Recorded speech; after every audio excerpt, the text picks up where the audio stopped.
Hello all and welcome to the next video here in the Onion Man's rooftop to a cow caravan of treasure. Sometimes barter. The streak continues as it always will. And we are here with the next Journey into Monthlies. I'm caught up now. So y'all will get this in May and this will be for April. I was way behind. I had to do one in May that was for March. So I'm back on track with this one. So we're going to try to keep that rolling and really just go from there. Sorry, I was popping open a drink. That's good. Okay. Yeah, anyway. Finally caught up. So you'll see this in May. These are for April of 2024. Midtown Comics as always, so let's go ahead and just go into it. Remembered my box cutter this time.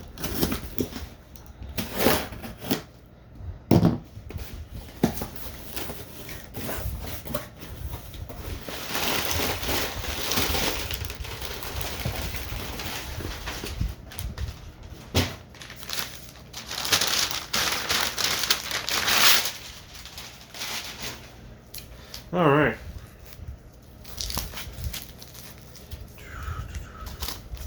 Cool. So, we've got this month Incredible Hulk number 11. This is a very... I don't know if this is an established character or what this is or what it's supposed to be. But I'm getting like a real Dark Souls-y Bloodborne vibe off of that. Looks cool though. Hulk's pretty good. If you're into some stranger horror mixture in your comics, it's a decent one. Not horror like in it's scary, but like body horror kind of. Like gruesome, I guess. Doctor Strange number 14. Pretty cool cover here. Jed MacKay's Doctor Strange. It's been a pretty solid run. I've enjoyed almost every issue so far. There's been a couple of down ones that just felt like filler, but still a solid series. Pick it up if you're interested in anything remotely in like Doctor Strange ways. We got Giant Size Hulk, Giant Size, the 50th issue. I'm guessing this is like kind of taking like an annual type of place, because that's what it feels like. It kind of feels like an annual. Either way, I think it's just a one-shot, but it continues the story that Philip Kennedy Johnson's been telling, I believe, or is a part of that lore, so there you go. Ghost Rider Final Vengeance number 2. This is like really good, but one thing. I don't want to spoil who this is. If you look at the way they're dressed, you might figure it out and what they are holding. But I'm not too big on who the big villain is in this. It still works for what it is, and I'm gonna ride it out because I've been following Benjamin Percy's Ghost Rider since I think it started. Yeah, so I'm gonna finish out whatever run he's on, but this is a good story marred by just an odd choice of villain, in my opinion. We got John Constantine Hellblazer, Dead in America, issue 4. Really cool cover here. It's got completely just, I think, is a homage to Preacher, I'm sure. Like some kind of tribute / whatever for Preacher. It looks great. Yeah, it's been a good story. Check it out. Swamp Thing. If you want like I don't want to say it's like on the level of Alan Moore's Swamp Thing, but Cy Spurrier does a good job of conveying that kind of darker toned Swamp Thing, the Vertigo Swamp Thing. He's probably one of the more well-equipped guys to handle anything with a vertical feel to it. So, really good story. We got Sabretooth War Part 7, Savage Showdown. Yeah, cool. I like the Sabretooth War so far. It's made me become a bigger fan of Sabretooth himself, of Creed. It's pretty solid.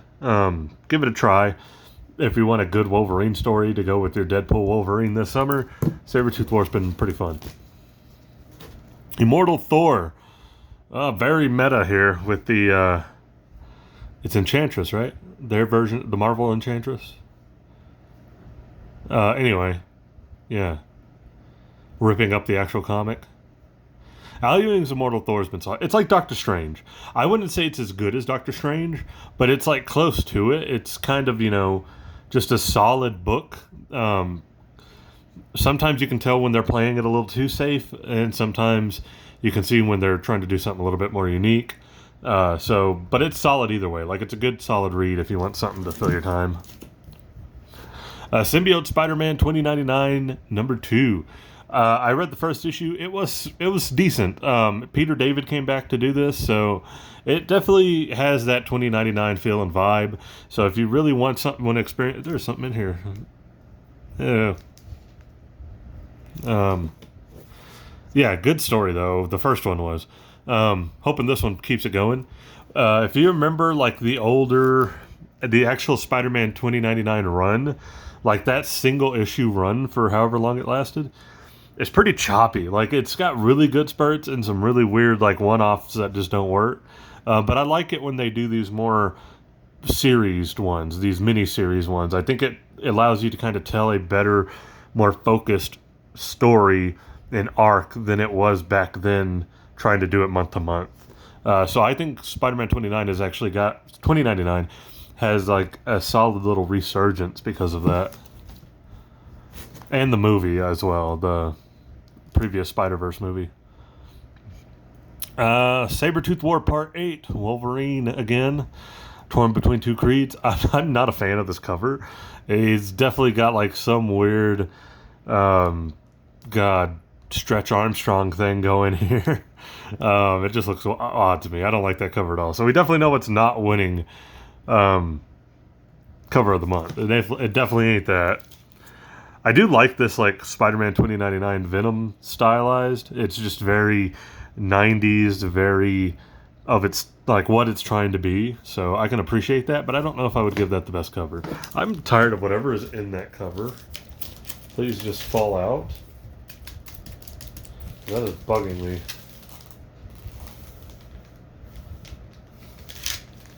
Did it fall out? I think it did. Okay, that was just bugging me. I could feel it through the cover, through the bag. Immortal Thor, really cool cover, but I don't know. A little too meta, I guess, for me. I don't know. I don't know what they're going for there. I mean, I get it, but because of the story, but this is a cool cover, just like as an action piece. I like it, but I don't think I would pick that. This like Hellblazer Preacher ripoff cover, or I guess tribute cover. I don't know how you want to go ahead and phrase that. This is a great one, so this might be it. This one's very well done. I just don't like the character. I'm not gonna lie. Definitely not the Hulk giant size. Great Alex Ross stuff here again, just like Thor. But kind of like dark. Like I can see who some of these people are, but then it's kind of harder to see others. Either way. And this Hulk cover is cool, and it's got a cool vibe to it, but I don't think I would pick it. So I think we have like a pretty clear winner. I'm going with the Hellblazer Dead in America one. I just like this. This just looks like an old Vertigo cover. It's glorious. I like it. So I'm picking that one. But that is it for this month's Journey into Monthlies, or last month's, the month of April 2024. So I'm on track again, thankfully. And that's it for the video, though. If you like the video, please leave a like, comment, subscribe. You don't have to if you don't want to. But I appreciate anybody who does. Let me know what your favorite cover was, like in the comments or something. That'd be cool. And I'll see you guys there.